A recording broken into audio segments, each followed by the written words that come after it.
കലാലയങ്ങളിൽ വിദ്യാർത്ഥി രാഷ്ട്രീയം തിരികെ കൊണ്ടുവരാനുള്ള ശ്രമത്തിനെതിരെ ആഞ്ഞടിച്ച് ആർച്ച് ബിഷപ്പ് മാർ ജോസഫ് പൗവത്തിൽ ലക്ഷ്യം മാർഗത്തെ സാധൂകരിക്കുമെന്ന പ്രത്യയശാസ്ത്രത്തിന്റെ വക്താക്കളായ ഇടതുപക്ഷ പാർട്ടികൾ ലക്ഷ്യത്തിനായി ഏത് മാർഗവും സ്വീകരിക്കാൻ സജ്ജരാക്കുകയാണ് കലാലയ രാഷ്ട്രീയത്തിലൂടെ ഉദ്ദേശിക്കുന്നതെന്നും ആർച്ച് ബിഷപ്പ് രാഷ്ട്രീയ അതിപ്രസരമല്ല, ജനാധിപത്യ മൂല്യങ്ങൾ ഉറപ്പിക്കാനുള്ള ശ്രമമാണ് വേണ്ടതെന്നും മാർ പൗവത്തിൽ ലേഖനത്തിൽ ചൂണ്ടിക്കാട്ടുന്നു.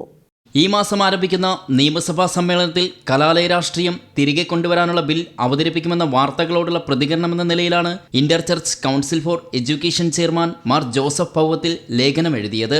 രാഷ്ട്രീയ പാർട്ടികളുടെ റിക്രൂട്ട്മെന്റ് ഗ്രൗണ്ടായാണ് വിദ്യാർത്ഥി രാഷ്ട്രീയത്തെ പലരും കാണുന്നത്. കലാലയ രാഷ്ട്രീയത്തിന്റെ വികൃതവും അപകൃഷ്ടവുമായ ഭാവമാണ് അടുത്ത കാലത്ത് തിരുവനന്തപുരം യൂണിവേഴ്സിറ്റി കോളേജിൽ കണ്ടത്.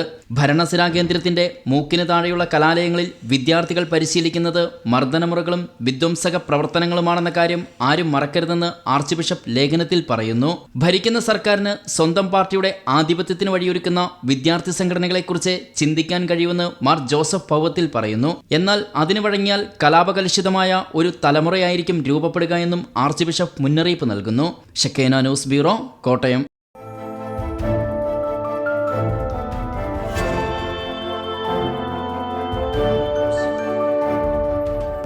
ഷെക്കേന ടെലിവിഷന്റെ വാർത്തകളും പ്രോഗ്രാമുകളും യൂട്യൂബിൽ കാണുന്നതിനായി ഈ ചാനൽ സബ്സ്ക്രൈബ് ചെയ്യുക. നിങ്ങളുടെ മൊബൈലിൽ തത്സമയം നോട്ടിഫിക്കേഷൻ ലഭിക്കുന്നതിന് ബെൽ ബട്ടണിൽ വിരലമർത്തുക.